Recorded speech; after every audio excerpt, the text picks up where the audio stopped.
আবার mini blog আবার চলে এসেছি আজকে খেতে কাজ করতে। দেখবে আজকে কি কাজ করছিলাম আমরা।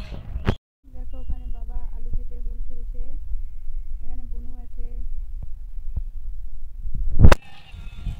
দেখো কিভাবে টানতে হয়।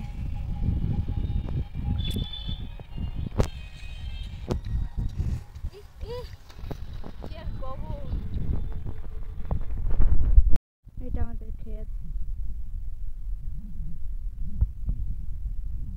ওই যে বাবা, এই পুরোটা আমাদের ক্ষেত, এতটা কমপ্লিট করেছি আর এতটা বাকি আছে।